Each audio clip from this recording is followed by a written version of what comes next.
Noticentro 1, CMI. Buenas noches, bienvenidos a las noticias. Los siguientes son los 3 hechos más importantes de hoy en Colombia. El grupo Gilinski se convierte en uno de los principales accionistas de Nutresa y de Sura. Gracias a su nueva participación accionaria, la familia Gilinski accederá a puestos en las juntas directivas de ambas compañías. El nivel de aceptaciones en la oferta pública de adquisición creció cuando faltan pocos días para el cierre de la OPA. Ampliaremos esta noticia en nuestra emisión nacional a las 9 de la noche. La rápida expansión de la temible variante Omicron del COVID-19 llevó al gobierno a modificar los lineamientos para el manejo de la pandemia. El Ministerio de Salud modificó periodos de aislamiento y estableció nuevas condiciones para practicarse las pruebas de detección del COVID-19. Ampliación de esta noticia en nuestra emisión nacional a las 9 de la noche. Este lunes festivo se estrenará el pico y placa para entrar a Bogotá. A partir de las 12 del día y hasta las 4 de la tarde no podrán ingresar los vehículos de placa par y entre las 4 de la tarde y las 8 de la noche no podrán ingresar los de placa impar. Además, el martes regresa el pico y placa todo el día a Bogotá. Subirá en 150 pesos la tarifa de Transmilenio y también subirán las tarifas de taxis y de parqueaderos. Ampliaremos estas noticias en nuestra emisión nacional a las 9 de la noche. Las siguientes son las noticias más importantes del mundo hoy. La pandemia superó los 300 millones de casos en todo el mundo y en las 24 últimas horas se registró un nuevo récord de 2.6 millones de nuevos contagios. Estados Unidos registró un aumento récord de casos de coronavirus tras confirmar más de 4 millones de contagios en la última semana. Corte Suprema de Estados Unidos analiza demandas contra mandatos federales sobre vacunación obligatoria. Los casos de coronavirus en Europa subieron un 46% en la última semana. Militares refuerzan hospitales de Londres por falta de personal debido al recrudecimiento de la pandemia. El presidente Emmanuel Macron reitera que quiere fastidiar a los no vacunados y arremete advirtiendo que su libertad se convierte en irresponsabilidad. Quebec prohíbe la entrada a tiendas de alcohol y cannabis a aquellas personas que no estén vacunadas. Para enfrentar sexta ola de la pandemia, Japón ordenó el cierre temprano de bares y restaurantes, la prohibición de servir alcohol y limitaciones en el aforo. El presidente de Kazajistán autoriza a las fuerzas de seguridad disparar sin previo aviso contra los manifestantes. Barinas, el estado donde nació Hugo Chávez, repite unas polémicas elecciones para elegir a su nuevo gobernador. La ONU alerta que el desplazamiento forzado en Colombia aumentó casi un 200% en 2021. CMI cumple 30 años y lo celebra con las 30 grandes noticias en el país. Hoy, escándalos judiciales y logros deportivos. Con Claudia Palacios y Margarita Ortega. Según la Organización Mundial de la Salud, el mundo marcó un nuevo récord de contagios diarios con más de 2.600.000 personas, lo que hizo que la cifra global ascendiera a más de 300 millones de personas desde que comenzó la pandemia. La llegada de la variante Omicron al mundo supuso un antes y un después en los registros de la pandemia del coronavirus, que aunque venían en aumento, no registraban una aceleración como la que se ve ahora con respecto al tiempo transcurrido versus el número de casos activos actualmente reportados. Las infecciones globales de COVID-19 superaron hoy los 300 millones según la Universidad Johns Hopkins, mientras que las muertes se han mantenido más estables y ahora son más de 5,4 millones. La Organización Mundial de la Salud señaló que en las últimas 24 horas se presentó un nuevo récord al registrar más de 2,6 millones de casos de COVID-19 a nivel mundial. Se trata de la cifra más alta para un solo día registrada desde el inicio de la pandemia, mientras la curva de casos sigue subiendo y además casi que se triplica el número de contagios que llegó a generar la variante Delta. Los fuertes aumentos de contagios actuales, muchos asociados a la variante Omicron, se registran especialmente en regiones como Europa, que en las últimas 24 horas confirmó 1,2 millones de casos, América y Asia Oriental. Las regiones con mayor número de casos son Europa, América y Asia Oriental, mientras que en África, primera región donde se detectó la variante Omicron, la gráfica parece indicar que se ha superado el pico de contagios con 10 millones en total. Sin embargo, la cifra de muertos se mantiene estable en las mismas proporciones de hace 3 meses, con cerca de 8.100 fallecimientos diarios en el mundo. Eso demuestra la importancia de la vacunación y la necesidad de seguir haciendo campañas para que los habitantes puedan acceder a su esquema completo y al refuerzo necesario. En tan solo 7 días, Estados Unidos registró más de 4 millones de casos de COVID-19, un récord de infecciones semanales impulsado por el aumento de contagios de la variante Omicron, que está siendo dominante en los 50 estados de la nación. Hasta la fecha, Estados Unidos ha aportado la cifra global de contagios por COVID-19, 58,6 millones, y a la de muertes por la enfermedad, más de 834.000, lo que lo mantiene por casi 2 años seguidos como el más afectado por la pandemia, a pesar de sus esfuerzos por detener el virus. En la última semana, la nación vio un aumento récord de casos con más de 4,2 millones de nuevas infecciones. Precisamente el pasado lunes, el país reportó 1.171.378 casos, la cifra máxima diaria desde el inicio de la pandemia. En lo que respecta al número de muertes, se registraron 8.795 en la última semana, lejos del récord de principios de 2021, cuando entre el 10 y el 16 de enero se informaron 23.415. Expertos continúan afirmando que la variante Omicron es muy contagiosa, pero más leve. En promedio tiene un 60% menos de probabilidades de terminar en el hospital que un caso promedio de Delta. Sin embargo, hay que estar conscientes de que los hospitales se están desbordando. Esto se debe a que si hay 2, 3 o hasta 5 veces más contagios. Si bien son porcentualmente menos los que van a terminar en el hospital, igual son muchas personas que pueden colapsar el sistema. Llegaron a la Corte Suprema de Estados Unidos los argumentos orales contra 2 de las políticas de vacunación obligatoria emitidas por la administración del presidente Joe Biden: la inmunización para trabajadores de la salud y para empleados de empresas privadas. Tras meses de llamados públicos a las personas indecisas o reacias a recibir sus vacunas, el presidente Joe Biden aumentó la presión en septiembre pasado, cuando su administración hizo que la inmunización fuera obligatoria en las empresas que emplean a 100 trabajadores o más, así como para los empleados de la salud en las instalaciones que reciben fondos federales. Medidas que generaron debates y críticas en estados liderados por republicanos, junto a una alianza de grupos empresariales y religiosos que han demandado las políticas y los efectos que los mandatos están teniendo las empresas y los trabajadores. Es por ello que la discusión llegó a la Corte Suprema de Estados Unidos, donde los jueces escucharán los argumentos orales antes de determinar si millones de médicos, enfermeras y personal de centros de salud deben vacunarse para poder permanecer en sus trabajos. Aunque técnicamente el tribunal de mayoría conservadora no está decidiendo la legalidad de las iniciativas de la administración Biden, solo si pueden ser implementadas mientras continúan las demandas que las impugnan. La Casa Blanca defiende estas políticas, asegurando que son críticas para la respuesta al COVID-19 en la nación. Los casos de coronavirus en Europa subieron un 46% en una semana. La situación epidémica en general de los países de la Unión Europea y el Espacio Económico Europeo presenta un elevado índice de casos que llevan subiendo 2 semanas. Según el Centro de Prevención y Control de Enfermedades, los nuevos contagios de coronavirus subieron un 46% en tan solo la última semana en el continente, donde la mayoría de países se encuentran en una situación de riesgo elevado. La incidencia media en los últimos 7 días se sitúa en 1.253 nuevos casos por cada 100.000 habitantes. 10 países, Dinamarca, Estonia, Finlandia, Francia, Grecia, Islandia, Irlanda, Letonia, Luxemburgo y Malta, atraviesan por una situación de preocupación muy alta. En comparación con la semana anterior, 16 países han subido a una categoría superior, 13 se mantienen y uno ha bajado a otra de menor preocupación desde el punto de vista epidémico.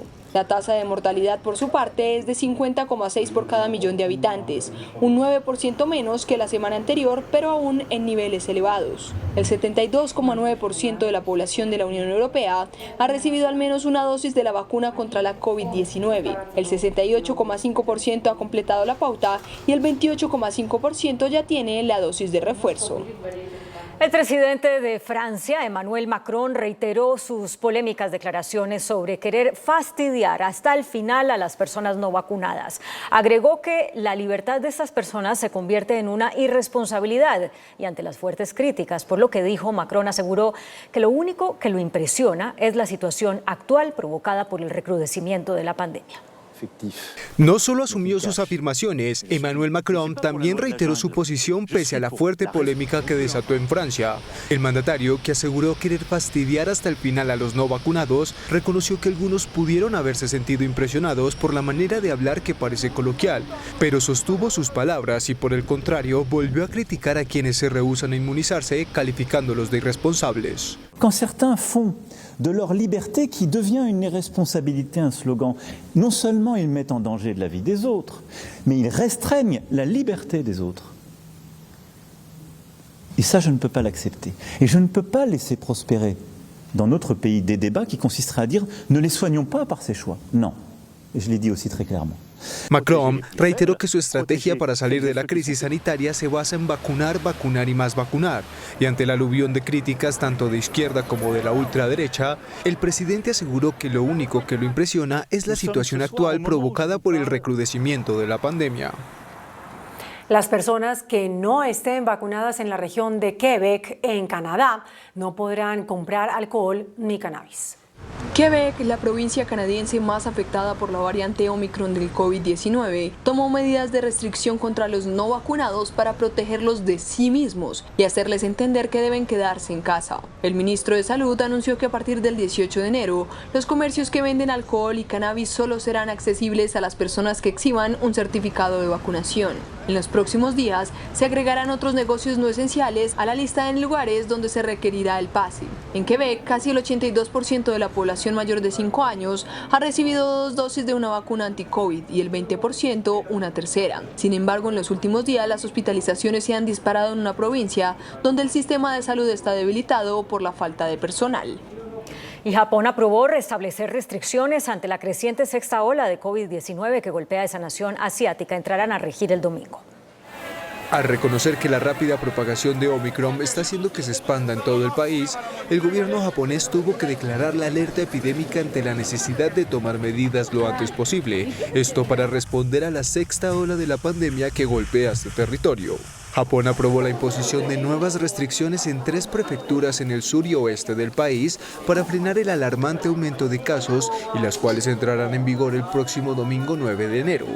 Las medidas contemplan el cierre temprano de bares y restaurantes, la prohibición de servir alcohol y las limitaciones en el aforo de eventos multitudinarios como los deportivos o culturales. Mientras ha informado que las prefecturas que se están viendo más afectadas por el alarmante aumento de los contagios albergan varias bases militares de Estados Unidos que se habrían convertido en focos de infección.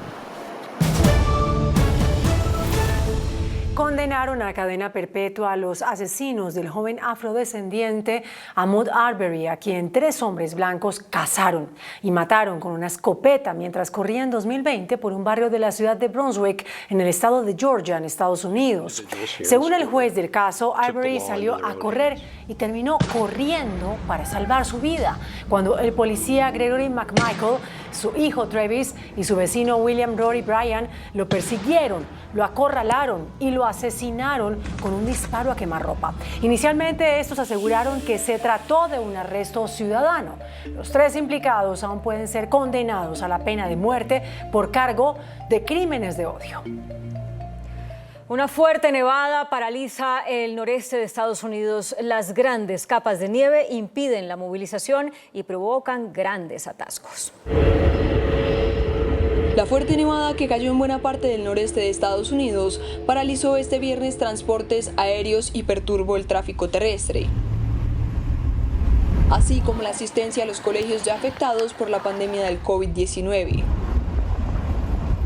Desde la Casa Blanca en Washington hasta los estados del noreste fronterizos con Canadá, la capa de nieve ha alcanzado en algunos lugares los 30 centímetros de espesor, como en Connecticut, Massachusetts y Rhode Island. En Nueva York hay una capa de unos 10 centímetros de nieve, llevando un silencio poco usual a la metrópoli de 9 millones de habitantes. Las consecuencias inmediatas del temporal bautizado como bomba ciclónica es que se han cancelado más de 830 vuelos en la región. El presidente de Kazajistán ordenó a las fuerzas de seguridad matar sin previo aviso para sofocar las protestas violentas. El presidente de Kazajistán, Kassym-Jomart Tokayev, ordenó a las fuerzas de seguridad matar sin previo aviso para detener las violentas protestas que han paralizado la ex República Soviética. Правоохранительным органам и армии мною дан приказ открывать огонь на поражение без предупреждения. За рубежом высказываются призывы к сторонам провести переговоры для мирного решения проблем. Какая глупость! Какие могут быть переговоры с преступниками, с убийцами? Tokayev en su discurso destacó que la protesta pacífica fue legalizada en 2020 para promover la democracia. Sin embargo, dijo que los llamados desde el extranjero para encontrar una solución pacífica eran tonterías. Según Tokayev, al menos 20.000 bandidos han atacado y destruido propiedad estatal en la capital financiera de Almaty y que por esa razón el apoyo militar enviado desde Rusia ayudaría al mantenimiento de la paz y la seguridad. Las manifestaciones son un mayor desafío hasta el momento para el gobierno del autócrata, con la ira pública inicial por el aumento en los precios del combustible, que se expande a un descontento más amplio contra el gobierno por la corrupción, el nivel de vida, la pobreza y el desempleo en la nación rica en petróleo, según organizaciones de derechos humanos. Vamos a Venezuela. El estado Barinas, tierra natal de Hugo Chávez, donde el chavismo ha gobernado por 20 años, repetirá este domingo la elección de gobernador. Esto luego de que fuera anulada la victoria del candidato opositor en las elecciones de noviembre. Casi 25.000 militares y agentes de seguridad han sido desplegados para custodiar el proceso electoral en Barinas, una región agropecuaria del occidente de Venezuela que repetirá los comicios para decidir quién será su nuevo gobernador. Esto después de que la justicia chavista frenó la victoria del candidato opositor Freddy Superlano por supuestamente estar inhabilitado. Este estado, donde nació Hugo Chávez, ha sido controlado por su familia y el oficialismo por más de 20 años, y en estos comicios el gobierno no le ha dejado nada al azar después de que puso en marcha toda su maquinaria para mantener el control de Barinas. Que gane quien gane, por primera vez en 2 décadas no será controlado por alguien con el apellido Chávez, aunque el actual candidato oficialista Jorge Arreaza tiene una fuerte conexión con esta familia porque además de haber sido canciller venezolano, fue yerno del comandante y padre de su primer nieto. Mientras desde la oposición fue postulado Sergio Garrido, que se enfrenta a un gran reto debido al despliegue oficial, la alta abstención y la fuerte división que existe en los sectores opositores. Estados Unidos creó 6,3 millones de empleos en 2021 y la tasa de desempleo cayó hasta el 3,9%, una cifra celebrada por el presidente Joe Biden, que la calificó de histórica. La economía de Estados Unidos sumó tan solo 199.000 puestos de trabajo en diciembre y el desempleo cayó por debajo del 4% al 3,9%, la caída más pronunciada en un año. Un final mixto para un año pasado en que empezó a recuperarse de los despidos masivos causados por la pandemia. Según el mandatario Joe Biden, la caída de la tasa de desempleo marca un día histórico y es un gran progreso de su gobierno. I think it's a historic day for our economic recovery. Record job creation, record unemployment declines, record increases in the people in the labor force. I would argue the Biden economic plan is working. Los analistas habían pronosticado un aumento mucho más sólido en las nóminas, pero el resultado fue muy corto. Sin embargo, el número de desempleados en la economía más grande del mundo se redujo en 483.000 en el mes y en 4,5 millones en el transcurso de 2021, acercándose a donde estaba antes de que la pandemia del COVID-19 provocara despidos masivos, según el informe del Departamento de Trabajo. Según la ONU, el desplazamiento en Colombia aumentó casi un 200% en 2021. En su último boletín sobre impacto y tendencias humanitarias, la Oficina de Naciones Unidas para la Coordinación de Asuntos Humanitarios alertó que durante enero y noviembre de 2021, al menos 72.300 personas en Colombia fueron forzadas a desplazarse en 159 emergencias masivas. Lo anterior representa un incremento del 62% en el número de eventos y de un 196% en el número de personas desplazadas en comparación con el mismo periodo de 2020. Según el informe, las causas de los desplazamientos masivos se relacionan principalmente a amenazas como panfletos, llamadas directas, entre otro tipo de amenazas perpetradas por grupos armados en contra de la población civil. Además, un 24% de los eventos fueron generados por enfrentamientos entre esos grupos armados y un 9% por hostigamientos. El organismo destacó que si bien el 26% de las personas desplazadas en emergencias masivas han podido retornar a sus lugares de origen, en muchos casos lo han hecho sin garantías de seguridad, mientras que más de 53.150 personas se mantienen aún desplazadas.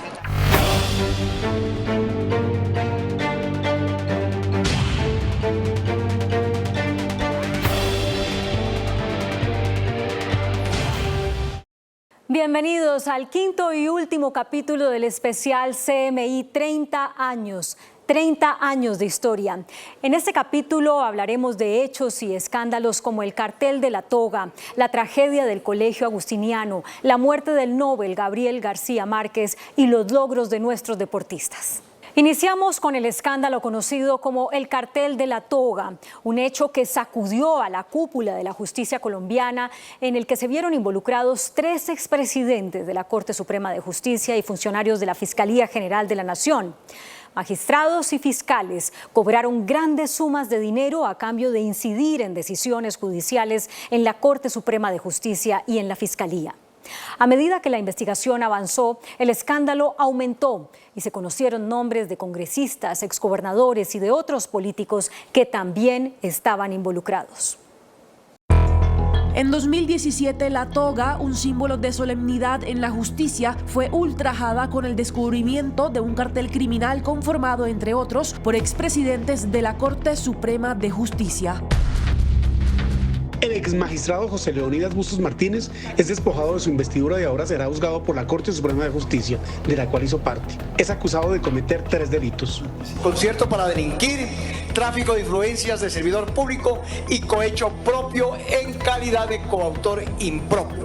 En la sala de casación penal existía una empresa criminal. Gustavo Malo, acusado de pertenecer al cartel de la toga, será juzgado ahora por sus excompañeros de la sala penal, ya sin el fuero de magistrado. Será juzgado por la Corte Suprema de Justicia, la sala penal, de la cual era miembro, como un ciudadano más. El hecho histórico que adoptó la noche de hoy la plenaria del Senado de la República de acusar ante la Corte Suprema de Justicia al exmagistrado Gustavo Enrique Malo Fernández por ser miembro del cartel de la toga tardó 7 horas y media. El juez 10º de conocimiento de Bogotá condenó a 19 años de cárcel al expresidente de la Corte Suprema de Justicia, Francisco Ricaurte, por su participación en el escándalo del llamado Cártel de la Toga. En la cárcel La Picota de Bogotá tendrá que pagar su condena a 19 años de prisión el exmagistrado Francisco Ricaurte. Que denotan la gravedad de la conducta por alguien en la cúspide de una de las ramas del poder más importante de este país. La Fiscalía formulará cargos al exmagistrado de la Corte Suprema de Justicia, Camilo Tarquino, por su presunta vinculación con el cartel de la toga. De acuerdo con el exgobernador de Córdoba, Alejandro Lyons, Tarquino le habría pedido 20.000 millones de pesos para favorecerlo en las investigaciones que cursaban en su contra por corrupción.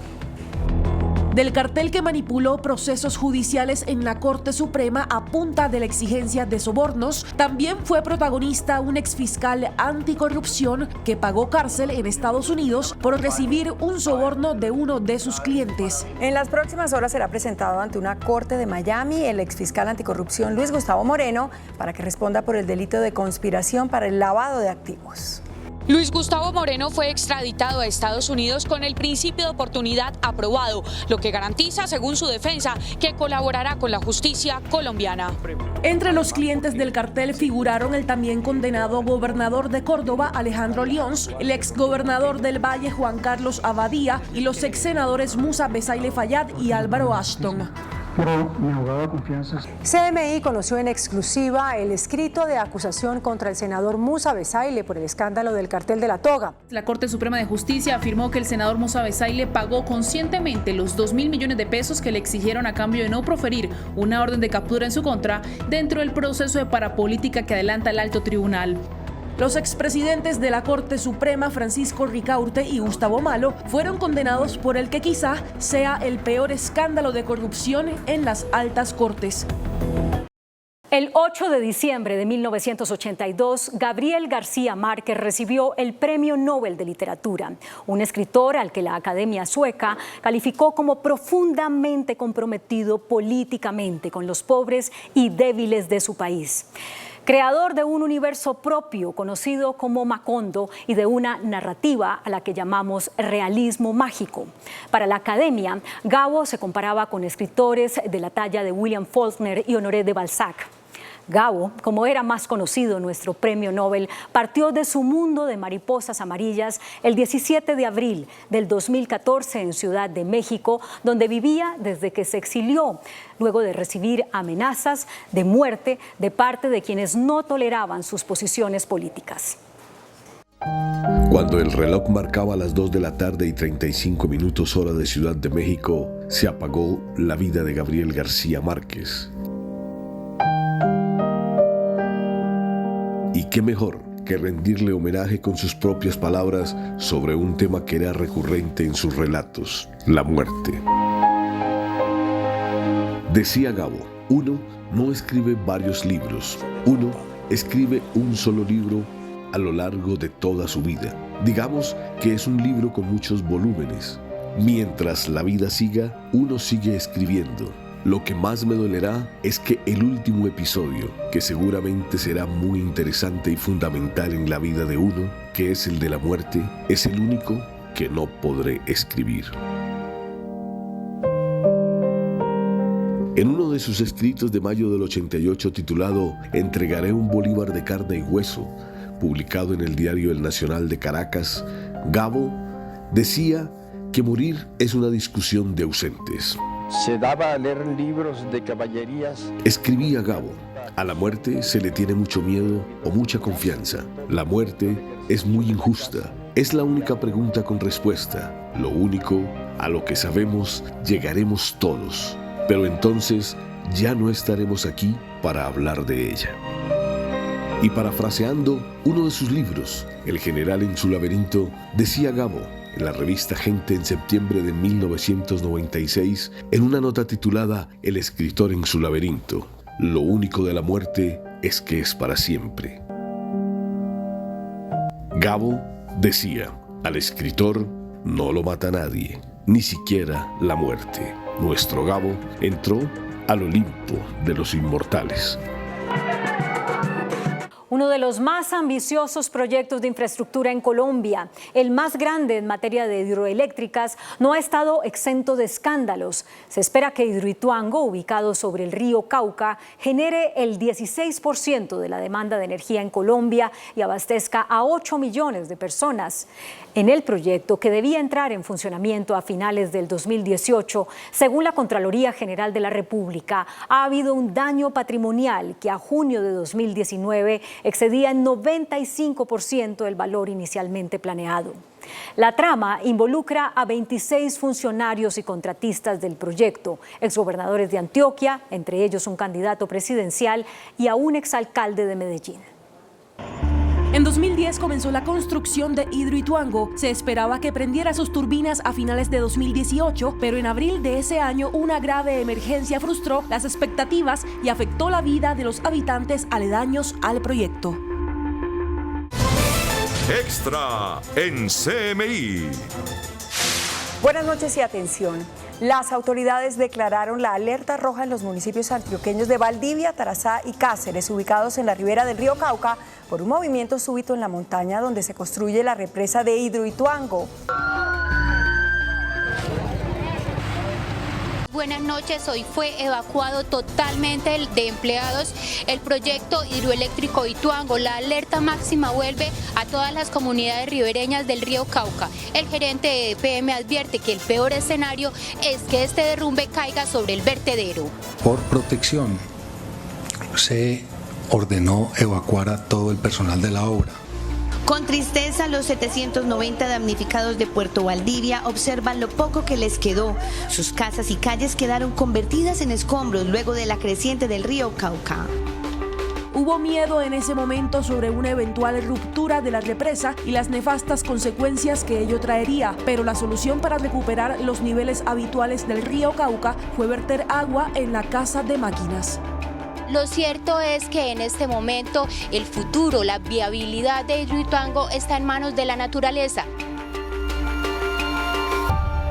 Superada la crisis, llegaron los problemas jurídicos. En diciembre de 2020, la Contraloría encontró que al menos 26 exdirectivos involucrados en las decisiones de Hidroituango tuvieron cuota de responsabilidad en esa crisis. La Contraloría General confirmó en segunda instancia el fallo de responsabilidad fiscal por 4,3 billones de pesos por irregularidades en el proyecto Hidroituango. Los sancionados por la Contraloría son 12 exmiembros de la Junta Directiva de Hidroituango, un exgerente de EPM, 2 exgerentes de Hidroituango, los exgobernadores de Antioquia, Sergio Fajardo y Luis Alfredo Ramos. Pero la novela por la billonaria sanción que inhabilitaría, entre otros, al precandidato presidencial Sergio Fajardo, tuvo un desenlace feliz.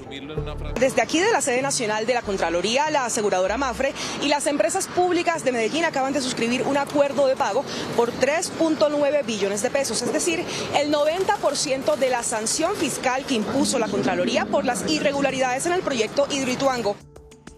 El 19 de noviembre del 2012, la Corte Internacional de La Haya dio a conocer una polémica decisión sobre el diferendo limítrofe entre Colombia y Nicaragua.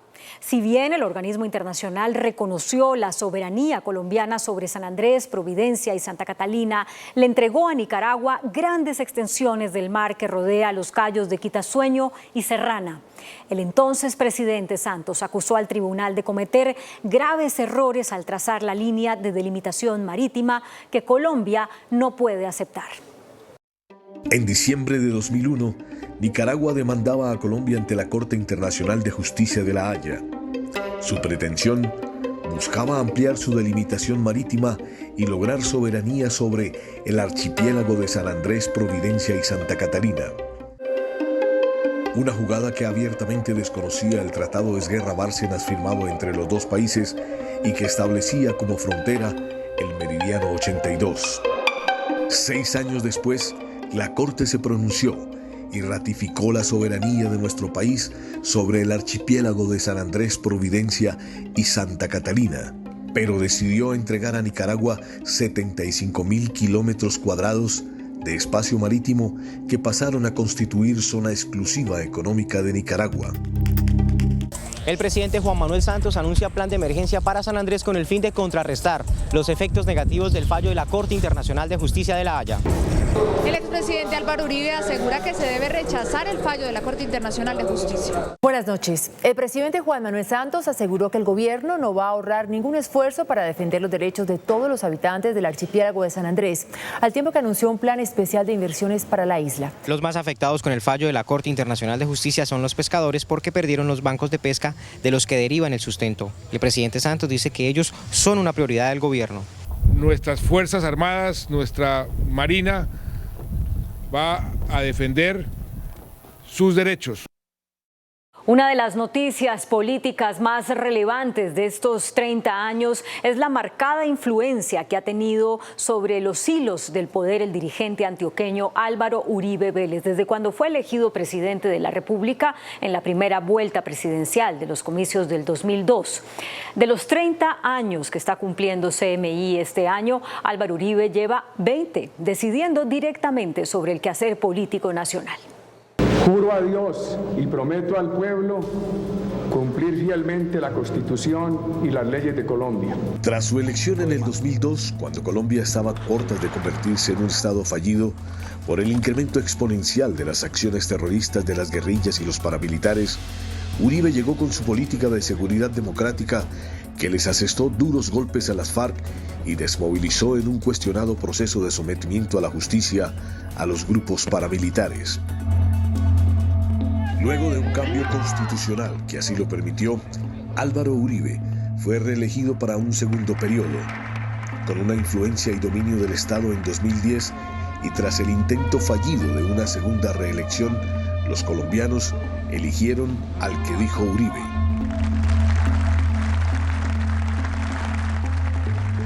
En este caso, su exministro de Defensa, Juan Manuel Santos, de quien se distanció y fue su más caracterizado crítico y del proceso de paz que adelantó.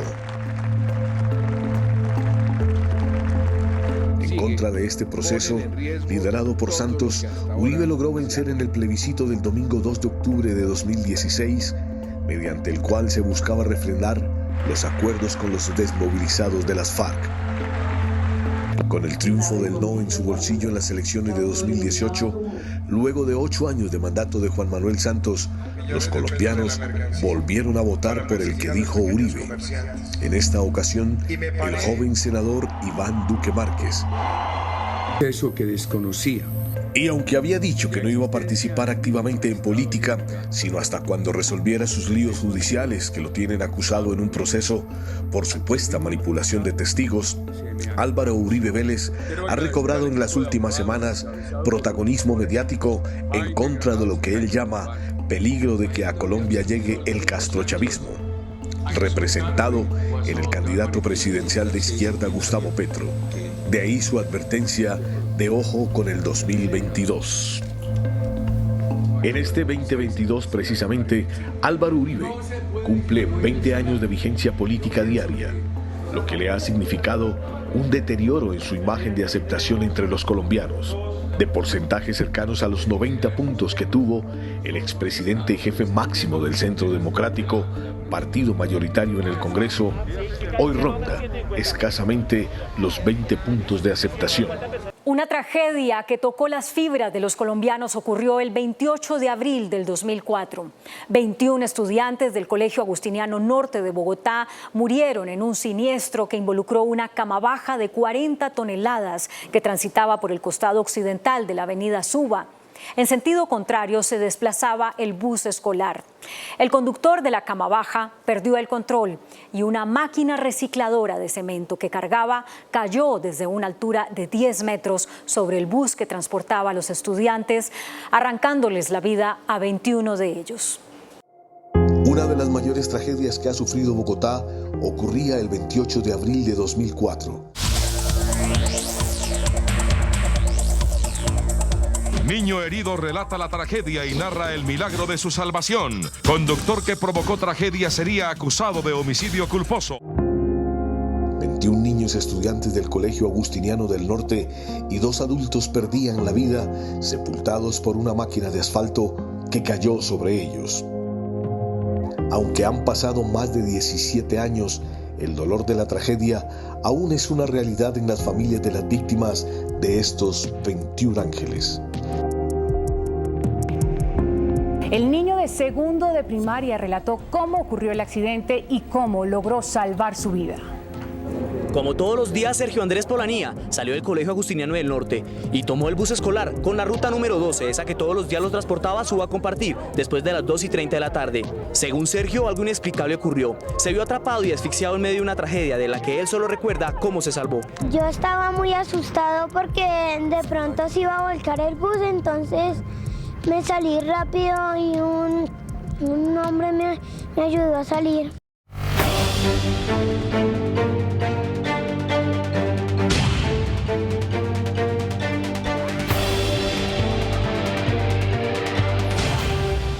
Cinco medallas medallas de oro olímpicas, 4 títulos en las 3 grandes competencias del ciclismo mundial, una Copa América, 2 Copas Libertadores, series mundiales de béisbol, entre otros triunfos deportivos, protagonizaron hombres y mujeres deportistas colombianos en estos 30 años. Momentos que nos dieron grandes alegrías y que hacen parte de la memoria de Colombia. 1 año y 9 meses después de la primera emisión de CMI, se produjo el primer hecho deportivo de gran impacto para el país. El 5 de septiembre de 1993, en el sur del continente, en Buenos Aires, y más exactamente en el estadio Antonio Vespucio Liberti, más conocido como el Monumental, la selección Colombia, dirigida por Francisco Maturana, lograba una verdadera hazaña. La pelota para Federico, se coloma, tira, va a haber gol, tira.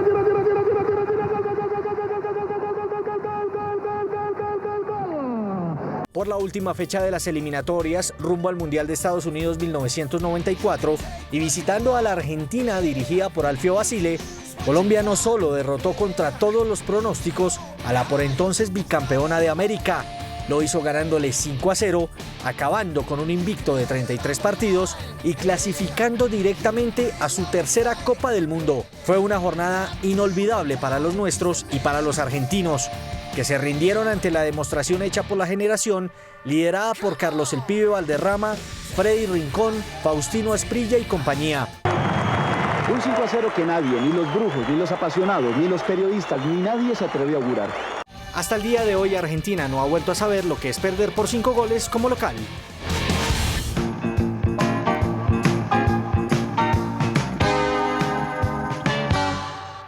El 26 de octubre de 1997, en el séptimo y último juego de la Serie Mundial, protagonizada por los Marlins de la Florida y los Indios de Cleveland, Edgar Rentería, con apenas 22 años y apodado el Niño de Barranquilla, pasó de pelotero a leyenda. Su famoso hit de oro en la 11ª entrada del partido que le dio el primer título de la Serie Mundial a los Marlins, convirtió a Rentería en el hombre más querido en el estado de la Florida, y allí estuvo CMI para constatarlo. Hoy, los Marlins son los campeones de la Serie Mundial de Béisbol. Esta es la primera página del Herald en inglés. Y aquí, en páginas interiores, cómo se registró el triunfo de los Marlins de la Florida. Contento, creo que todo el pueblo está contento como estoy yo ahora en estos momentos. Y eso es lo que se buscaba, ¿no? Quedar campeón en la Serie Mundial. Edgar Rentería fue un hombre tocado por la varita. En 2010 ganó su segunda Serie Mundial, esta vez con los Gigantes de San Francisco, siendo el jugador más valioso.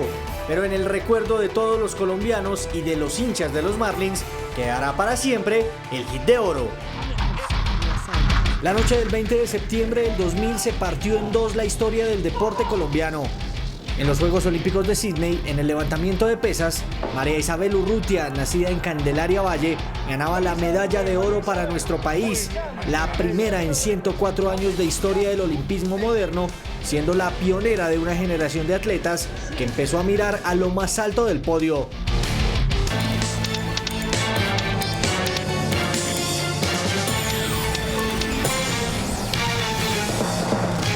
Buenas noches, tenemos campeona olímpica. Mariana Pajón, una joven de tan solo 20 años y con una fortaleza mental tan sólida como sus piernas, logró hoy en bicicross la segunda medalla de oro en la historia de Colombia en los Juegos Olímpicos. La antioqueña Mariana Pajón redobló la apuesta de Urrutia, se convirtió en la reina del bicicross y es hasta hoy la única colombiana con 2 oros olímpicos, ganando en Londres 2012 y Río 2016.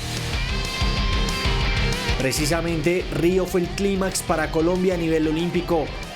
Además del título de Pajón, Caterina Ibargüen marcó un hito colgándose el primer oro para el país en el atletismo, el deporte más importante de las Olimpiadas. Nunca se olvidarán esos 15 metros y 17 centímetros que alcanzó la reina del salto triple.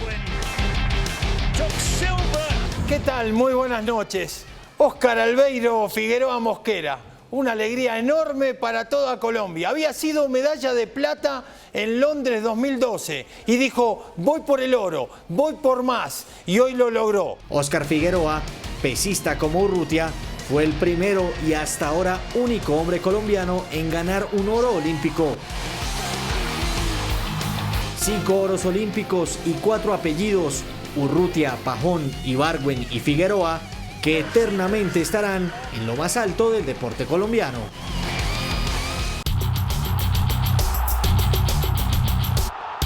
Los títulos de Colombia a nivel internacional en el fútbol son contados y por la misma razón muy importantes. En los últimos 30 años fue la Selección Colombia la que dio la primera campanada, cuando el 29 de julio de 2001 en el Estadio El Campín venció 1-0 a México y levantó por primera vez el título de la Copa América.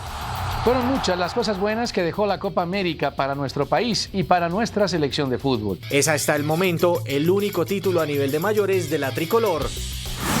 A nivel de clubes, 3 veces el país se estremeció gracias a un equipo colombiano. El 2 de julio de 2004, el Once Caldas consiguió la hazaña de ganar la Copa Libertadores. Lo hizo ante el todopoderoso Boca Juniors, dirigido por Carlos Bianchi, con Juan Carlos Henao como héroe en el arco.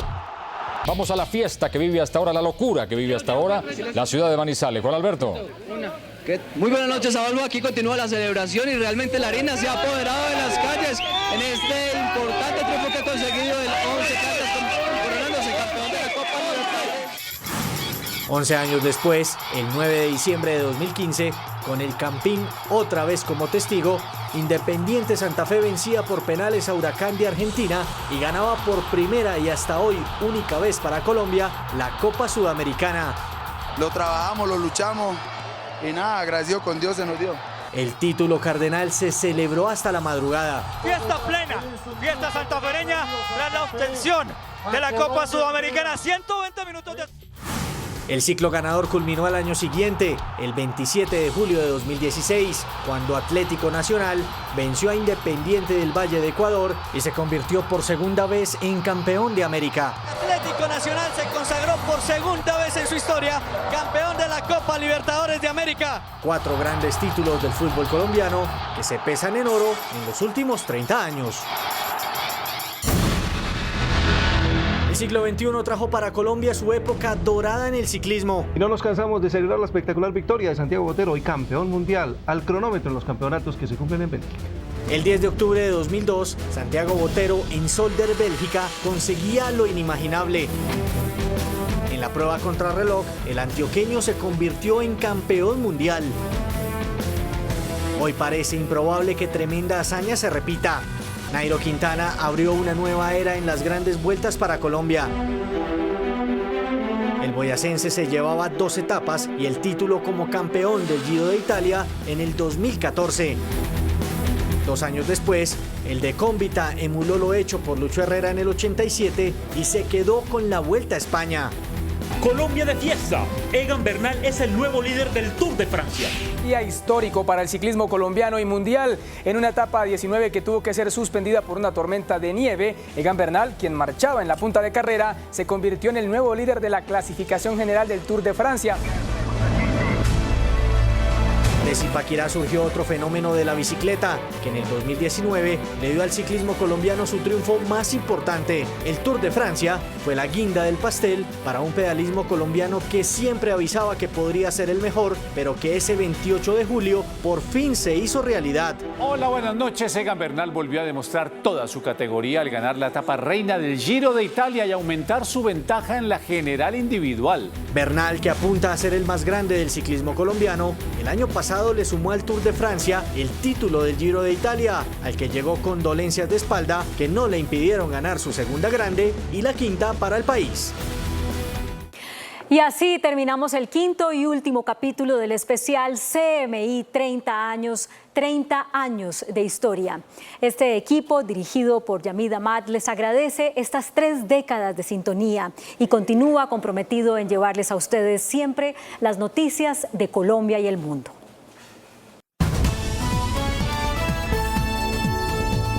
Noticentro 1, CMI. Grupo Gilinski se convierte en uno de los principales accionistas de Nutresa y Sura. Gracias a su nueva participación accionaria, Gilinski accede a puestos en las juntas directivas de ambas compañías. Minsalud anuncia cambios drásticos en el manejo de la pandemia ante la propagación de la variante Omicron.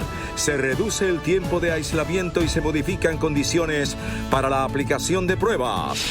Siguen aumentando los contagios y las muertes diarias por COVID-19 en el país. Mineducación advierte que no habrá aplazamiento del calendario escolar. Clases presenciales comienzan el próximo martes. 3 millones de vehículos se movilizarían por las vías del país durante este fin de semana. El lunes será el día con mayor tráfico. Este lunes festivo arranca pico y placa para ingresar a Bogotá. Habrá sanciones para quienes se estacionen en la vía para evitar la restricción. Derrumbe bloquea la vía Medellín-Quibdó. Disidencias de las FARC confirman que sí están en combates con el ELN en la frontera con Venezuela. Sin presencia del gobierno, Comisión de Paz del Senado analizó crisis en Arauca. La ONU pide mayor presencia institucional. Colombia propone suspender de organismos internacionales a países que violen libertades y los derechos humanos. Por primera vez en Colombia se aplica la eutanasia a un paciente no terminal. 4 policías suspendidos tras pérdida de 22 fusiles en Comando de Sucre. Aeronáutica anuncia recategorización de aeropuertos en el país para bajar costos. Con Claudia Palacios y Margarita Ortega. Bienvenidos a nuestra segunda hora de noticias. En uno de los negocios más importantes del país, los Gilinski lograron un porcentaje considerable de la oferta pública de adquisición desarrollada en la Bolsa de Valores sobre las acciones de Nutresa y Sura, que los pone con un puesto en la junta directiva de ambas compañías. Faltando una semana para culminar el plazo de la oferta, la familia Gilinski se hizo a un importante porcentaje de las empresas insignias del grupo empresarial antioqueño.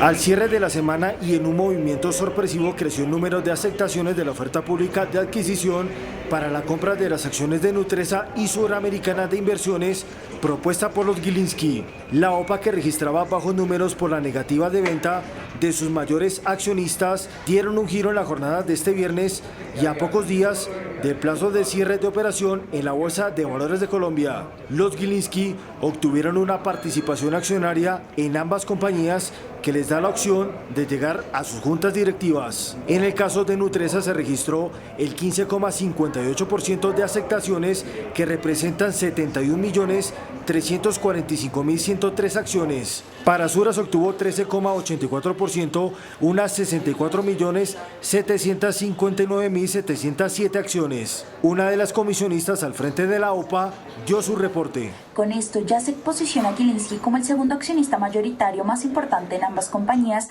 de modo que se materializa cada vez un poco más este objetivo de entrar en ambos conglomerados. Con estas participaciones, que son del más del 10% para cada una de las compañías, tenemos 2 puntos importantes a destacar.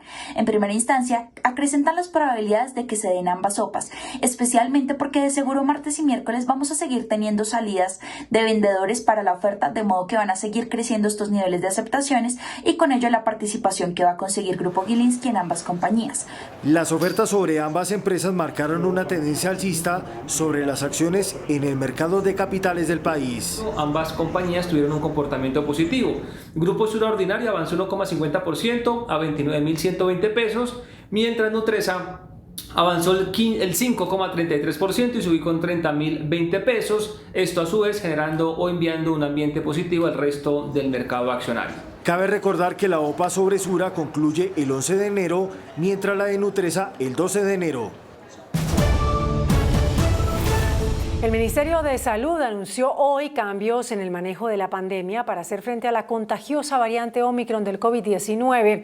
Tras consultar a un comité de expertos, el gobierno redujo el tiempo de aislamiento y modificó los criterios para la realización de pruebas de detección del coronavirus.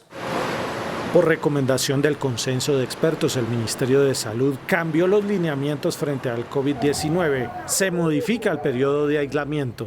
A partir del primer síntoma, deben guardar aislamiento continuo de 7 días, ya no de 10 ni de 14 días, un aislamiento de 7 días, y en esas personas no es necesario que se realicen la prueba. Cambia la instrucción a los asintomáticos. Si están vacunadas, en el caso de que tengan esquema completo, 2 dosis de vacuna, esas personas no están obligadas a hacer aislamiento preventivo. También hay disposiciones frente al personal de salud. Es necesario que el personal de salud guarde aislamiento también de 7 días y en el caso del personal de salud sí es necesario que se realice una prueba de PCR o antígenos para poder verificar el diagnóstico de ese personal de salud. Con respecto a la educación presencial, el Ministerio de Salud recomienda que debe continuar. No se debe poner cortapisa, no se debe parar la presencialidad en la educación en el país. Esta noche, desde la Dirección de Epidemiología del Ministerio de Salud, se recomendó a los asintomáticos abstenerse de visitar adultos mayores y personas vulnerables para minimizar los riesgos de propagación de la variante Omicron del COVID-19. Juan Armando Rojas, Noticentro 1 CMI. Bueno, y es que se sigue propagando rápidamente el COVID-19 en Colombia. Las últimas 24 horas dejaron más de 26.000 nuevas infecciones diagnosticadas y cerca de 60 personas fallecidas. Siguen aumentando los contagios y las muertes por COVID-19 en Colombia. Este viernes el Ministerio de Salud confirmó que otras 26.190 personas se infectaron de COVID-19. Se procesaron en los laboratorios del país otras 122.242 pruebas. Los casos más recientes se presentaron en su mayoría en el departamento de Antioquia con 7.333, en Bogotá con 5.961 casos y en el Valle con 5.093. El total de casos, las personas que se han infectado de COVID-19, 5.268.862. Los casos activos siguen subiendo. A la fecha ya son 103.059. Y hablamos ahora de las muertes. En la última jornada, en las últimas 24 horas, otras 59 muertes reportadas. El total de fallecidos por COVID-19 en Colombia, 130.250 víctimas. Hablamos ahora de los recuperados, aumentaron con otros 10.652. La cifra total en Colombia llega a 5.016.760 recuperados. Y ahora vamos con la cifra de los últimos 4 días, el comportamiento de la pandemia. 4 de enero, 12.353 contagios, 39 fallecidos. El pasado 5 de enero, 16.259 contagios, 40 fallecidos. Ayer, 23.039 contagios, 51 fallecidos. Hoy aumenta la cifra a 26.190 casos y 59 muertes. Ante la amenaza que representa la variante Omicron, el coordinador de estudios COVID-19, Carlos Álvarez, afirmó que es clave ponerse las vacunas de refuerzo para mantener la inmunidad frente al virus. El infectólogo asesor del gobierno, Carlos Álvarez, desvirtuó algunos de los mitos que hay alrededor de las vacunas y su eficacia contra la variante Omicron del COVID-19. Se ha dicho que las vacunas no sirven contra la variante Omicron. Eso no es verdad. Realmente las vacunas sí sirven contra esta variante. Lo importante tener en cuenta es que efectivamente sí se pierde algo de efectividad contra esta variante Omicron, pero que también hay que decir que se recupera cuando las personas tienen un esquema incluyendo un refuerzo. La clave para mantener la protección frente a la variante Omicron es aplicarse los refuerzos. Especialmente aquellos mayores de 50 años que tienen con o que tengan comorbilidades asociadas a COVID-19. Importante que las personas que tengan un esquema incompleto también acudan a vacunarse, porque de esta manera logramos prevenir y evitar las complicaciones asociadas de COVID-19 por esta variante. El especialista informó que la variante Omicron propicia todavía más la reinfección entre quienes no se han vacunado. Y la ministra de Educación, María Victoria Angulo, hizo hoy una seria advertencia. El regreso a clases presenciales no se puede aplazar, a pesar de que algunos alcaldes lo solicitaron debido a la propagación de la variante Omicron del COVID-19. Ante la petición que hicieron en estos días algunos alcaldes de ciudades capitales para que se aplace el calendario escolar en vista de la amenaza que supone la circulación de la variante Omicron del COVID-19, la ministra de Educación, María Victoria Angulo, afirmó que no habrá ningún aplazamiento y que el calendario escolar iniciará como está previsto a partir de la semana entrante. Dar claridades porque se han hecho afirmaciones que de pronto desvían la atención. Recordemos que es Ministerio de Salud Salud y Ministerio de Educación, quienes aprueban los calendarios escolares, están aprobados para iniciar 100% en presencialidad.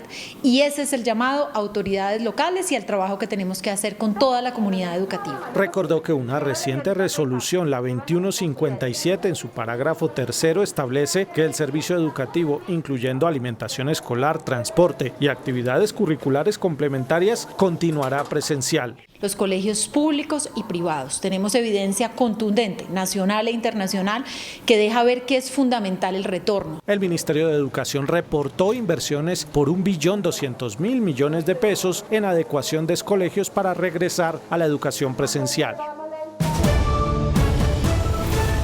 Las autoridades de tránsito y transporte proyectan que durante este fin de semana se movilicen por las vías del país al menos 3 millones de vehículos. Durante este puente festivo de Reyes Magos se estima que se movilicen cerca de 3 millones de vehículos por las diversas carreteras. Más de 1.500.000 pasajeros se movilizarían por las terminales terrestres. El día lunes operará un nuevo pico y placa regional que empezará a regir desde las 12 del día hasta las 4 de la tarde, donde ingresarán los vehículos pares y los impares de 4 de la tarde a 20 horas. Por vía aérea, más de 500.000 de viajeros, 550.000 viajeros aproximadamente. La restricción para vehículos de carga inició hoy a las 3 de la tarde y se extiende hasta las 11 de la noche. Mañana sábado será de 6 de la mañana a 5 de la tarde. El domingo no habrá restricción y el lunes será de 10 de la mañana a 11 de la noche. No conduzca bajo el efecto del alcohol o el denominado guayao. Recuerde que en un puente festivo el sábado y el domingo es donde más gente fallece asociado al tema de alcohol, porque precisamente están celebrando, están en reencuentro. Seamos muy prudentes con ellos. Se recomienda a los usuarios consultar en tiempo real el estado de las vías a través del numeral 767. En diferentes regiones del país, las autoridades adelantan operativos por la movilización de viajeros en el primer puente festivo del año. Las terminales de transporte de Medellín y el aeropuerto Olaya Herrera operan con normalidad.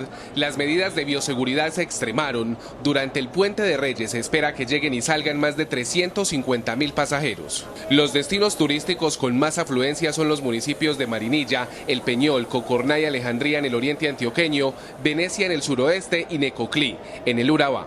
En los 6 ejes viales de Antioquia se mantienen los controles. Las autoridades confirmaron que no habrá restricciones turísticas pese a los indicadores de COVID que hoy supera los 7.000 casos.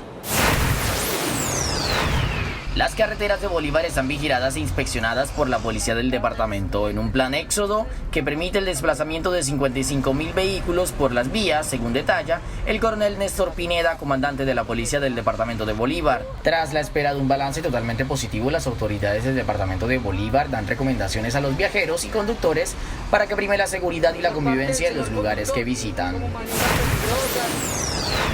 Con puestos de control en todos los ejes viales, tecnología de punta en radares y cámaras, por tierra y aire, más de 5.000 hombres garantizarán la movilidad de viajeros en terminales aéreas y terrestres del oriente colombiano. En el aeropuerto Palo Negro se espera la llegada y salida de 180 vuelos, movilizando a más de 22.000 pasajeros, por lo cual se dispusieron puestos de policía antinarcóticos, antiexplosivos y migración. Todos deberán presentar las pruebas PCR y el carnet de vacuna. Este lunes festivo, las autoridades implementarán el pico y placa para el ingreso a Bogotá. Recuerde que la restricción empieza a partir del mediodía. Este lunes festivo se estrenará el pico y placa para entrar a Bogotá. La medida va a empezar a funcionar desde el mediodía del día lunes, desde las 12 hasta las 4 de la tarde para vehículos placa par y desde las 4 de la tarde hasta las 8 de la noche para vehículos de placa impar. Tenga en cuenta que quien se estacione al lado y lado de la vía para evitar la restricción podrá ser multado. Porque obviamente nos afectaría la movilidad de quienes van a ingresar a la ciudad. Tiene un costo de 15 salarios mínimos legales diarios vigentes, que a precio de hoy sería más o menos 468.000 pesos. La medida se aplicará en todas las vías de acceso a la ciudad. Los controles estarán en el último kilómetro. Estarán exentos los vehículos eléctricos e híbridos. Invitar a todos los actores viales a que le madruguen el plan retorno, a que aprovechen el día domingo, esa mañana del día lunes para que programen su viaje, se vengan temprano. Se espera que este fin de semana ingresen a Bogotá cerca de 400.000 vehículos. Y el martes 11 de enero será un día de grandes cambios en materia de movilidad en Bogotá. Regresará el pico y placa todo el día. Subirán las tarifas de Transmilenio y de taxis y parqueaderos. Pico y placa extendido. El martes no podrán transitar de 6 de la mañana a 9 de la noche los vehículos con placas terminadas en número impar. Si yo tengo que salir, si tengo que hacer algún trámite, si tengo que hacer una vuelta, puedo pagar y para circular en pico y placa. Le estamos pidiendo a la ciudadanía que haga esto en vez de comprar otro carro. Alza en Transmilenio y SITP. El distrito autorizó un incremento de 150 pesos en las tarifas de Transmilenio y el SITP. En consecuencia, el pasaje en el sistema troncal quedará en 2.650 pesos y en el sistema zonal en 2.450 pesos. Esta alza no se da para las poblaciones más vulnerables, para las personas que están en Sisbén y que tienen una tarifa diferencial, y no se da tampoco entonces para las personas con discapacidad y para los adultos mayores. Alza en taxis. Desde el martes la carrera mínima pasará de 4.200 a 4.500 pesos. Es momento también de ponernos al día con algunos sectores que tenemos unos atrasos en las alzas de las tarifas. Los taxistas solo podrán cobrar la nueva tarifa cuando actualicen el tarjetón. Alza en parqueaderos. El cobro máximo por minuto para los carros pasará de 110 pesos a 122 pesos y para motos de 77 pesos a 85 pesos. Año nuevo, incrementan los costos en su mayoría y vamos a tener entonces también un alza para los parqueaderos. Las localidades de mayor demanda y donde se cobrará la tarifa más alta serán Usaquén, Chapinero, Teusaquillo, Suba, Santa Fe, La Candelaria, Antonio Nariño, Los Mártires y Barrios Unidos. A la medianoche de este viernes se cerrará un tramo de la autopista norte en Bogotá. La Secretaría de Movilidad autorizó el cierre de 2 carriles de la autopista norte con calle 100 desde la medianoche de este viernes. El cierre de los carriles que conducen en sentido sur-norte se extenderá por 10 días y se hace para continuar con la construcción de la troncal de Transmilenio por la carrera 68. Ay. Un nuevo derrumbe agrava el bloqueo en la vía que de Medellín conduce a Quibdó. Un nuevo deslizamiento en el kilómetro 76 más 800 en jurisdicción del municipio de Amagá, Antioquia, aleja más la posibilidad de habilitar al menos el paso a un carril. La vía Medellín-Quibdó cumple 11 días con cierre total. La ruta alterna es por el municipio de Fredonia, Venecia y Puente Iglesias, lo que incrementa el recorrido entre 2 y 3 horas. El gremio transportador denunció millonarias pérdidas por el cierre. Debido al alto consumo de combustible por las vías alternas que tenemos, también el alto costo en el mantenimiento de los vehículos por el mal estado de la vía. En la zona no se detienen los trabajos con maquinaria pesada para remover los escombros. Por ahora no se conoce cuándo será la apertura de la vía. Colombia cuestionó hoy lo que llamó un silencio oportuno de la comunidad de estados latinoamericanos y caribeños frente a la ruptura democrática en algunos países de la región y pidió que estos sean suspendidos del organismo. Durante la reunión de cancilleres de la Comunidad de Estados Latinoamericanos y Caribeños llevada a cabo hoy en la ciudad de Buenos Aires, Argentina, la vicepresidenta y canciller Marta Lucía Ramírez hizo un duro cuestionamiento al silencio e inacción de la CELAC frente a la ruptura democrática en algunos países de la región. El discurso de la ministra Ramírez fue leído por la viceministra de Asuntos Multilaterales, María Carmelina Londoño, quien estuvo presencialmente en la reunión reclamando a nombre de Colombia que los países que han roto el Estado de Derecho y la democracia y cuyos nombres no mencionó sean suspendidos de la CELAC. Algunos entienden que Colombia se refiere a Venezuela, Nicaragua y Cuba. Que el compromiso con la promoción de la democracia en todos los Estados miembros de este organismo determina que se debe suspender al Estado en donde haya ruptura del orden democrático, violación de los derechos humanos, desconocimiento de los derechos y libertades fundamentales, sometimiento a torturas, negación a la libertad de opinión o detenciones arbitrarias, todo lo cual sucede en al menos 3 de los países que acá se encuentran representados. Ningún país se pronunció ante el pedido de Colombia, pero al asumir la presidencia de la CELAC, el presidente de Argentina, Alberto Fernández, implícitamente le respondió que la CELAC no fue constituida para entrometerse en los asuntos internos de las naciones. CELAC no nació para inmiscuirse en la vida política y económica de ningún país. La CELAC nació como un foro en favor de nosotros mismos, que siempre promovió el consenso y la pluralidad en un marco de convivencia democrática, sin ningún tipo de exclusiones. El presidente Fernández dijo que la CELAC tendrá 15 objetivos de acción, partiendo de la emergencia sanitaria y la recuperación económica de la región después de la pandemia. Uno de los cabecillas de las disidencias de las FARC que operan en la frontera con Venezuela confirmó que ese grupo está en pie de guerra contra el ELN y dijo que decenas de civiles han caído.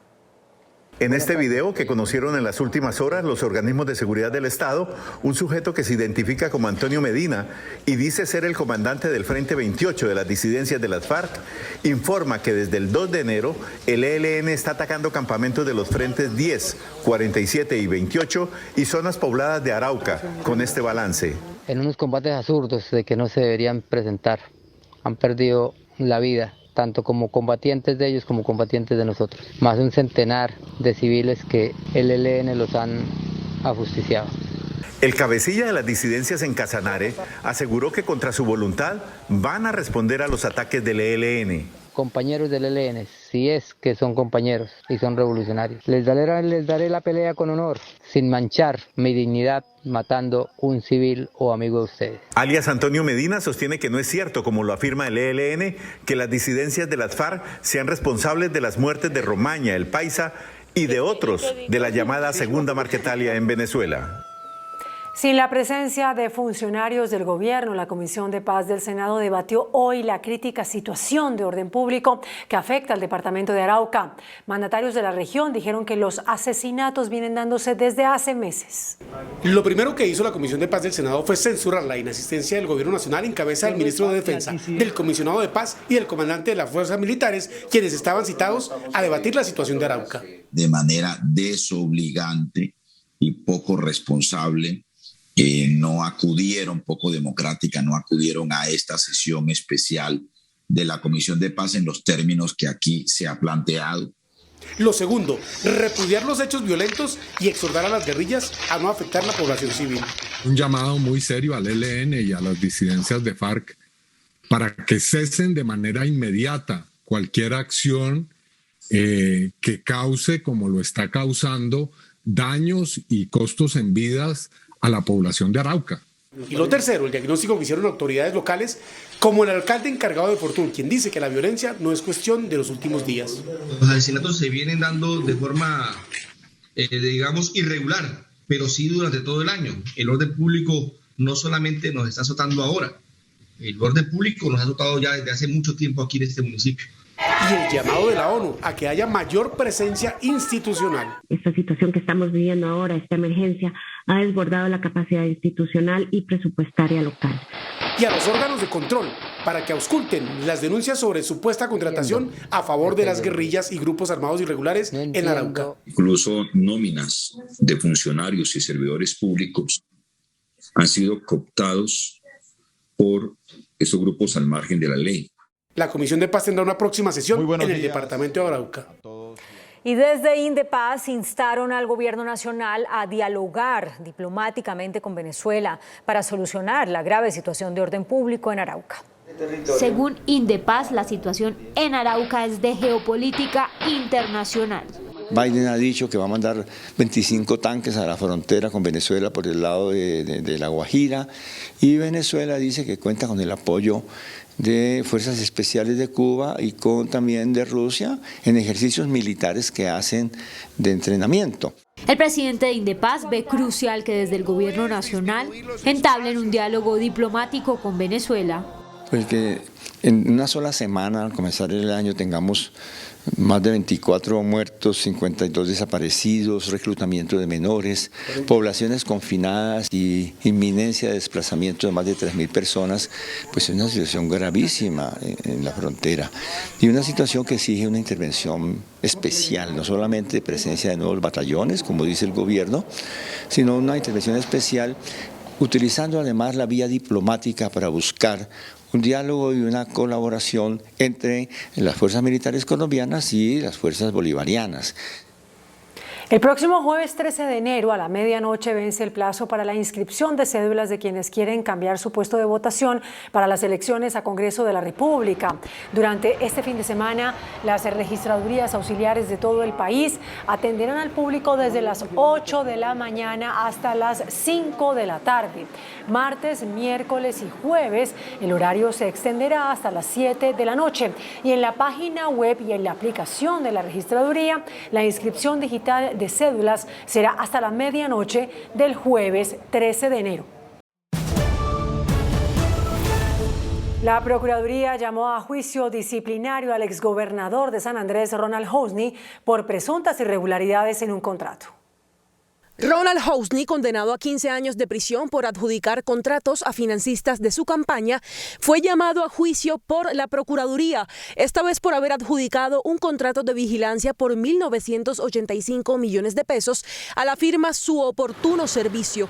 La Procuraduría le reprocha que los integrantes de esa firma estuvieran simultáneamente en la junta directiva de una empresa en la que Housney trabajó durante 16 años, la Sociedad Productora de Energía de San Andrés y Providencia. El Ministerio Público advierte que su falta es grave, pues no declaró un conflicto de interés. La inspección de la Policía Nacional confirmó que fueron suspendidos 4 uniformados por la pérdida de los 22 fusiles en Sucre. El director general de la Inspección de la Policía Nacional, general Carlos Rodríguez, entregó detalles de la suspensión de 4 uniformados de la institución por la pérdida de 22 fusiles en una estación en el departamento de Sucre. Siguiendo instrucciones del señor director general de la Policía Nacional, de inmediato la Inspección General de la institución abrió una investigación disciplinaria de carácter urgente y prioritario. Los funcionarios fueron citados a audiencia pública disciplinaria para que respondan por los graves hechos que podrían provocar la destitución y la inhabilidad en los cargos que desempeñaban. A quienes se les endilga de manera provisional una falta gravísima. La investigación avanza de la mano con la Procuraduría General de la Nación. Preocupa que hasta el momento no hay rastro del armamento que se perdió. Redada contra el tráfico de migrantes, 11 personas fueron capturadas en Nariño en las últimas horas por parte de la DIJÍN de la policía. La DIJÍN de la policía, en coordinación con la Agencia de Inmigración y Aduanas de los Estados Unidos, en el desarrollo de la operación Turpiales, logró la captura de 11 integrantes de una organización criminal dedicada al tráfico de migrantes en la ciudad de Pasto, en Nariño. Utilizando como víctimas a ciudadanos extranjeros de los países de origen de Cuba, China, Somalia, Nigeria, Angola, Pakistán, India y Bangladesh. La operación permitió la identificación de bienes muebles e inmuebles con un avalúo comercial de más de 70.000 millones de pesos. Todo esto pues para poder garantizar al migrante el recorrido que hacía por el país y llegar a su destino final, que en este caso sería el municipio de Necoclí, para poder seguir su ruta con destino final los Estados Unidos. Los 11 capturados fueron enviados a prisión. En Cali, esta noche le fue practicada la eutanasia a don Víctor Escobar, el primer paciente no terminal en recibir este procedimiento en Colombia. A don Víctor Escobar, el adulto mayor de 60 años, hoy se le cumplió su último deseo, que le practicaran la eutanasia. A eso de las 7 de la noche se realizó el procedimiento que dio fin a su sufrimiento. Los derechos deben de ser respetados. Tu derecho hoy lo hiciste respetar. Esta, tu batalla, la ganamos tu familia, Diana, los medios de comunicación, los jueces. Hoy fue un día donde Víctor estuvo rodeado de toda su familia, con sentimientos encontrados pero llenos de valor, respetando la última voluntad de Víctor, este guerrero que sufría de varias enfermedades que poco a poco fueron deteriorando su estado de salud. Se logró llegar al objetivo, a que pacientes como yo, no terminales, sino pacientes degenerativos, llegáramos a lograr y ganar esta batalla. Recordemos que en Colombia y Latinoamérica es el primer procedimiento que se realiza a un paciente con enfermedad no terminal. Gracias a todos. A los 81 años falleció el destacado periodista y locutor Andrés Salcedo. Familiares y amigos lo recuerdan como un gran profesional y excelente compañero. El locutor, reportero, escritor, presentador y narrador deportivo Andrés Salcedo falleció a los 81 años víctima de un infarto. Días antes se había sentido cansado, pero se descartó COVID-19. Es que se había vuelto a acostar y desde ahí pues no reaccionó más, estaba inconsciente. Nosotros pues intentamos reaccionar, pues que volviera a reaccionar, pero pues no pudimos, intentamos llamar a ambulancias, ninguna estaba disponible. Salcedo laboró en la emisora radial de Santa Cruz de Monpós, Radio Guatapurí en Valledupar, La Voz de la Patria en Barranquilla, posteriormente en España y Alemania, donde fue la voz de torneos internacionales. Regresó a Colombia en la década de los 90 y en 1995 fue designado gerente del canal regional Telecaribe. Se destacó por trabajar por la región Caribe, por integrar la región a nivel televisivo. Sus amigos destacan la nobleza que lo acompañó a lo largo de su vida. Andrés Salcedo fue un soñador, un hombre de un espíritu noble, demasiado noble. Recientemente había terminado la revisión de la novela El Almirante del Ritmo, dedicada al cantante barranquillero Nelson Pinedo. Mañana serán sus exequias. El ministro de Vivienda, Jonathan Malagón, reportó un récord en la venta de viviendas durante el 2021. El reporte de Galería Inmobiliaria reveló cifras de crecimiento para la comercialización de vivienda en el país durante 2021. Se logró la venta de 227.000 unidades con un alza de 28,2%. Se mantuvo la tendencia de crecimiento para la vivienda social con 162.000 unidades, que reflejó un aumento de 30,5%. Es una cifra sin precedentes en la historia de Colombia. Nuestro país entre el 2015 y el 2020 compró algo así como 158.000 viviendas anuales. Y ahora rompimos el techo de cristal de las 200.000 y logramos una cifra por encima de las 227.000. Para el funcionario ha sido clave la política de subsidios de vivienda. Que es equivalente a decir que cada 2 minutos y medio un colombiano compró una casa. Estos resultados históricos para Colombia se apalancan en la estrategia de dispersión de subsidios. El sector ha sido uno de los jalonadores de crecimiento de la economía nacional. El director de la Aeronáutica Civil, Jair Orlando Fajardo, anunció nuevas categorías para los aeropuertos regionales con el fin de reducir costos de operación. Con el fin de reducir los costos aeroportuarios del país, la Aeronáutica Civil anunció medidas para reducir la operación de los aeropuertos regionales en el territorio nacional. Se dio una nueva categoría a las terminales aéreas del eje cafetero, Pasto, Neiva, Villavicencio, entre otros. Y esas categorías bajan los costos de operación. A nivel comercial, entonces los arrendamientos vamos a tener un bajonazo en estos costos, lo mismo que todos los servicios aeroportuarios que allí se presentan. Por otro lado, el funcionario reveló que para este año, con la pandemia, no habrá incremento en las tarifas de administración en ningún aeropuerto del país. No vamos a tener incremento en las tarifas aeroportuarias, pues que esto va en beneficio de todos los usuarios y de los operadores. Este año se espera superar los índices de movilización de pasajeros en el territorio colombiano. Empresas Públicas de Medellín nuevamente concentra la atención de los colombianos. Hoy se conoció una carta en la que el actual gerente de la compañía anuncia que ya no formarán parte de la ANDI. En el documento, el alto funcionario reconoce la labor de la agremiación en el progreso económico de los empresarios colombianos, pero anuncia el retiro oficial de EPM, aunque no explica las razones. Hay que destacar que de tiempo atrás ha habido diferencias entre el alcalde de Medellín, Daniel Quintero, el actual presidente de la Junta de EPM, Jorge Carrillo, con el presidente de la ANDI, Bruce McMaster, por el manejo que se ha dado a EPM. El índice de capitalización de la bolsa, que mide el comportamiento de las 20 principales acciones, cerró al alza. El índice selectivo MSCI Colcap de la Bolsa de Valores de Colombia subió 0,90% a 1.394 puntos. La acción del Grupo Argos fue la que más subió, con una valorización de 5,98% a 13.650 pesos. La acción de Cemex fue la que más bajó, con una pérdida de 4,93% a 2.850 pesos. La acción más negociada de la jornada fue la de Nutresa, al movilizar más de 25.000 millones de pesos, con una variación positiva de 5,33% a 30.020 pesos. Y el dólar cerró al alza. Indicadores económicos en Noticentro 1 CMI.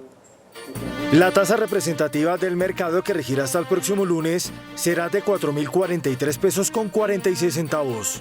Los profesionales del cambio compran la divisa en promedio entre 1.870 pesos y la venden entre 1.920 pesos. Un euro cuesta 4.602 pesos con 50 centavos. La libra de café en Nueva York se cotizó a $2 con 38 centavos. El azúcar se transó en 18,5 centavos de dólar la libra. El barril de petróleo WTI se cotizó en $78 con 89 centavos. La referencia Brent para Colombia se cotizó en $81 con 78 centavos. Una acción de Ecopetrol cuesta 2.651 pesos.